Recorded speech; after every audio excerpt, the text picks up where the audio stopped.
Sir आज boot camp for principal and teachers का seminar चल रहा है, क्या मैसेज क्या देना चाहते हैं? क्या AICTE शिक्षा मंत्रालय और भारत सरकार के द्वारा आज हमारे Ambedkar Institute of Higher Education Management Division में नवाचार उद्यमिता पर कार्यक्रम का जो आयोजन किया जा रहा है।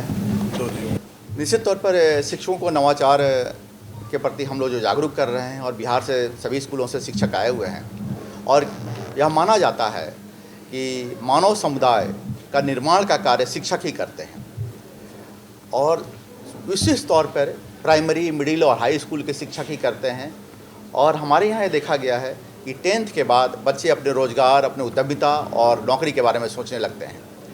उस संबंधित संस्थान के जो शिक्षक आए हुए हैं उनको अगर हम नई नई जानकारियाँ देते हैं, नई औद्योगिक टेक्नोलॉजी देते हैं, भारत सरकार से क्या सहायता मिल सकती है उसके बारे में बताते हैं, तो आज हमारे बिहार के युवा, हम यह कह सकते हैं कि पूरे विश्व में हमारे बिहार के युवा ज़्यादा परिश्रमी हैं, ज़्यादा उद्यमी हैं और देश ही नहीं, देश के बाहर भी विभिन्न क्षेत्रों में हमारे युवाओं ने अपनी प्रगति और अपने मेरिट का सत्यता स्थापित की है कि हम लोग सबसे ज़्यादा अनुभवी और शिक्षा के क्षेत्र में आगे कार्य कर सकते हैं अगर हमें अवसर दिया जाए। और AICTE को, बदवानी ग्रुप को बहुत बहुत धन्यवाद। इन लोगों ने हमारे बिहार के युवाओं के लिए शिक्षकों को बुलाकर प्रेरित करना, उनको नई टेक्नोलॉजी के बारे में बताने का कार्य किया। Ambedkar Institute of Higher Education, हमारा मैनेजमेंट डिवीज़न इसको आयोजन कर बहुत ही संतुष्ट है और बहुत ही हम खुशी व्यक्त करते हैं कि ऐसे कार्यक्रम राज्य में होते रहने चाहिए और युवा इससे रोज़गार के लिए आगे बढ़ें और नई नई तकनीक के माध्यम से अपनी इंडस्ट्री को बढ़ावें। और हम यही उम्मीद करते हैं कि आपके माध्यम से हमारे युवाओं को प्रेरणा मिलेगी और राज्य में नए उद्योग, नए रोजगार सृजन के अवसर उपलब्ध होंगे। सर, इस कैंप में जो लोग आए हैं कहाँ से आए हैं? बूट कैंप में बिहार के सभी इंटर कॉलेजेस के प्रतिनिधि आए हुए हैं, सभी इंटर हाई स्कूल के एक शिक्षक या प्रिंसिपल यहाँ उपस्थित हुए हैं, साथ से शिक्षा विभाग के पदाधिकारी भी उपस्थित हैं और कुछ तकनीकी संस्थान और यूनिवर्सिटी के प्रतिनिधि भी उसमें शामिल हो रहे हैं। हमारे मीडिया बंधु जो उपस्थित हैं उनका इस कार्यक्रम के लिए आभार व्यक्त करने के साथ ही हम यह कहना चाहते हैं कि रोजगार सृजन में हम शिक्षकों और शैक्षिक संस्थाओं से बेहतर कोई दूसरा व्यक्ति कार्य नहीं कर सकता, क्योंकि जब युवा वर्ग आज रोजगार और नौकरी की तलाश कर रहा है, बिहार सरकार के 1 महीना पहले के हम लोग वक्तव्यों में जाएं तो हमारी सरकार, केंद्र सरकार, राज्य सरकार सबने करोड़ों रोजगार सृजन की बात कही और नवाचार शिक्षा हमारे विद्यार्थियों का मोटिवेशन का केंद्र ही हमारे शैक्षिक संस्थान होंगे। निश्चित तौर पर उसमें 10+2 के शिक्षक ज़्यादा महत्वपूर्ण स्थान रखते हैं, क्योंकि हमारे विद्यार्थी जब 10th पास करते हैं तो अपने बारे में सोचने लगते हैं। बिहार एक गरीब प्रदेश आज भी है और हमारे नौजवान मैट्रिक पास करने के बाद सोचते हैं कि मैं क्या करूं कि मेरी पिता की मदद हो जाए, मेरी माता की मदद हो जाए, मेरी बहन की शादी हो जाए, मुझे एक अच्छा जीवन मिल जाए। आप यहाँ एक ट्रेनिंग लेने आए हैं, AICTE और शिक्षा मंत्रालय के पदाधिकारी यही बोलेंगे बदवानी ग्रुप के कि आप इसको कार्य कीजिए, लेकिन मैं तो कहूँगा कि बिहार का आप उत्थान कीजिए, बिहार का कल्याण कीजिए। हम लोग संघर्ष कर रहे हैं लगातार। अम्बेडकर ग्रुप के अंतर्गत जो हमारी नर्सिंग कॉलेज है, हमारी पैरामेडिकल कॉलेज है, हमारी फार्मेसी कॉलेज भी है और मैं मैडम बताऊंगा कि फार्मेसी में हमारी 3 कॉलेजेस है जहां MSc फार्मेसी के अलावा Pharm.D डॉक्टरेट इन फार्मेसी के पाठ्यक्रम भी संचालित हो रहे हैं, जो बिहार का पहला अनुभव हम लोगों को मिला। पिछले साल हम लोगों को मान्यता मिली इसकी। नर्सिंग में भी हम लोग ANM से लेकर MSc नर्सिंग तक का पाठ्यक्रम कर रहे हैं। पैरामेडिकल में भी डिप्लोमा डिग्री, मास्टर डिग्री संचालित कर रहे हैं।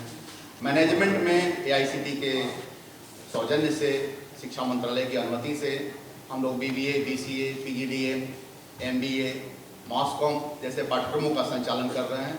न केवल बिहार पटना, हम लोग पटना, सिवान जिला जो यहाँ से 120 किलोमीटर की दूरी पर है, सासाराम लगभग 150 किलोमीटर की दूरी पर है, इस सभी जगहों पर हम लोगों ने कैंपस अपना स्थापित किया है। तो ये मकसद हम लोगों का ये है कि हमारी संस्थान बच्चों को नौकरी के प्रति तो हम प्रेरित कर लेते हैं कि बिहार गवर्नमेंट में नौकरी है, परंतु वास्तविकता यही है, हम सभी शिक्षागण बैठे हुए हैं, उसकी सीमाएं सीमित हैं। हर घर को नौकरी सरकार नहीं दे सकती, लेकिन अगर एक गांव में भी 2 बच्चा आपसे प्रेरित हो गया तो पूरे गांव को नौकरी मिल सकती है, 150 रोजगार हो सकता है वहां पर। और वह रोजगार के, मैडम इससे सहमत होंगी, उसकी सब्सिडी रोजगार भी क्रिएट होते हैं। जैसे हमारे यहाँ अगर 2000 बच्चे यहाँ पढ़ने आते हैं तो आप देखेंगे उसके बाद छितावा शाहपुर में कम से कम 100 दुकानों की संख्या बढ़ गई। वह एक साइड बिजनेस है, रोजगार है। और आप जब इधर से ध्यान से निकलेंगे तो देखेंगे अभी भी यहाँ से रोड पर सब लोग कटरा टाइप की दुकानें बना रहे हैं। तो आप कहेंगे इसमें आपका क्या योगदान है, लेकिन हाँ, आपके स्कूल में अगर बच्चे ज़्यादा आते होंगे तो आपके अगल बगल 2, 4, 5 दुकानें खुल जाती होंगी। और हमारा मानना है कि इस पर न जाकर हम लोग अगर बच्चों को रोजगार सृजन की बात करें, नवाचार की बात करें, नवाचार शिक्षा की, तो आज बहुत कॉम्पिटिशन्स है। बच्चे ट्रेडिशनल रोजगार की तरफ जा रहे हैं, उससे उनको मोटिवेट करना है। और यह तभी होगा जब तकनीक की शिक्षा उनमें हो और प्लस उनमें सोचने की क्षमता हम प्रेरित करें। हमारा तो अपना मानना है मैडम, मैं फार्मेसी और सब कुछ कर रहा हूँ। अभी हम लोगों ने हॉस्पिटल भी सिवान में शुरू किया, 640 बेड का ममता मेडिकल कॉलेज एंड हॉस्पिटल, जो अंतिम चरण में है भारत सरकार से PBS पाठ्यक्रम की मान्यता के लिए। तो मैं अपने 3 दिन पहले अपने डॉक्टर्स लोगों के साथ बैठा हुआ था, तो मैं उन लोगों को कुछ बता रहा था। तो लोगों ने चर्चा किया, तो मैंने कहा डॉक्टर साहब ये बताइए, आप तो प्रोफेसर हैं, मैं पैरामेडिकल का प्रोफेसर हूँ कि फार्मेसी का हूँ कि नर्सिंग का हूँ कि मैनेजमेंट का हूँ कि ITI भी मेरे चलते हैं 4 उसका हूँ, सबका तो मैं नहीं हो सकता। परंतु सब में जब बैठता हूँ तो बताने का प्रयास करता हूँ, बस कुछ नया सोचने का प्रयास करता हूँ, तब आपके साथ बैठता हूँ और आप भी लोगों से राय लेता हूँ कि उसको कैसे करें। तो हमारे जो शिक्षक यहाँ आए हैं, निश्चित तौर पर आपके स्कूल से एक शिक्षक यहाँ आए हैं, पूरी शिक्षा टीम तो नहीं आई है। मेरा आपसे व्यक्तिगत आग्रह होगा कि जब आप जाएं तो अपने प्रिंसिपल की सहमति से एक मीटिंग आप पहले अपने शिक्षकों के बीच करें कि आपने यहाँ क्या देखा। और हमें जहाँ तक अनुभव है कि अगर आप बादवानी ग्रुप को भी या AICT को भी, शिक्षा मंत्रालय को भी किसी चीज़ों पर लेटर लिखते हैं तो 1 वीक और 10 डे डिले हो सकता है, बट रिप्लाई ज़रूर मिलेगी। और यहाँ इंक्यूबेशन सिस्टम्स के हेड जो चंद्रगुप्ता संस्थान है मैनेजमेंट की, उन लोगों का भी कोऑपरेशन हम लोग का है, वो लोग भी गाइड करते हैं। इंक्यूबेशन सेंटर भी जहाँ जहाँ बनाना चाहते हैं। और बिहार सरकार, मैं इसलिए नहीं कह रहा हूँ कि बिहार सरकार का मैं पक्षपाती हूँ या विरोधी हूँ, परंतु मैंने यह देखा है, आप लोग शिक्षक हैं, इलेक्शन के बाद बिहार सरकार की सोचने के प्रक्रिया में थोड़ी तब्दीली आई। सरकार चाहती है कि ज़्यादा से ज़्यादा रोजगार दें, रोजगार का सृजन हो। योजनाएं यही थी, संसाधन यही थे, पर सोच बदल गई। शायद आप लोगों ने चुनाव में मांग किया, हमारे नौजवानों ने मांग किया, या जागरूकता लोगों को नजर आई। तो आज हमारी सरकार, मैंने तो बीच में डिस्कशन भी किया, संयोग से हमारे जो इंडस्ट्री डायरेक्टर हुए सिवान के DM थे और अभी बने हुए हैं, तो सिवान DM होने के नाते चूँकि मेरी एक्टिविटी बहुत ज़्यादा है सिवान में, तो सबसे संबंध रहते हैं। तो मैंने पूछा तो कहे कि नहीं, योजनाएं सभी वही हैं, लेकिन अब हम लोग इस मैटर को लेकर सीरियस हैं कि 1 साल के अंदर, मुख्यमंत्री की भी यही चाहत है, केंद्र सरकार की भी यही चाहत है, और अब हम लोग भी चाहते हैं कि 1 साल के अंदर बिहार में डिफरेंट इंडस्ट्री, नए नए कॉन्सेप्ट लोग लेकर आवें और उसकी हम मदद करें। इवन बिहार सरकार भी 10 लाख रुपए तक की लोन पर कोई इंटरेस्ट नहीं ले रही है, और अब उसकी संख्या शायद 20 लाख रुपये होने जा रही है। इसमें लोन भी फ्री होगी और 50% सब्सिडी भी होगी। 2-3 महीना में इंडस्ट्री डिपार्टमेंट की पॉलिसी भी आ जाएगी।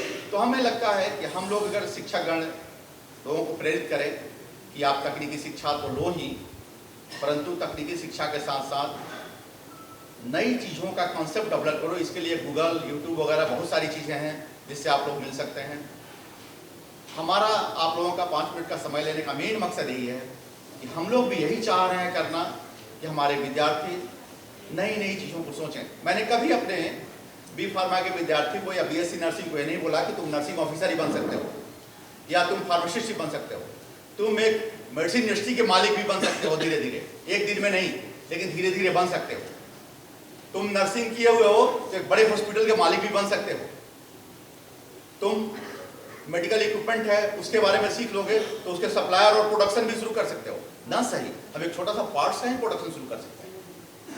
तो ये सब चीज़ें हम लोग बताएंगे अपने लोगों को, तो हमें लगता है कि बिहार का विकास होगा।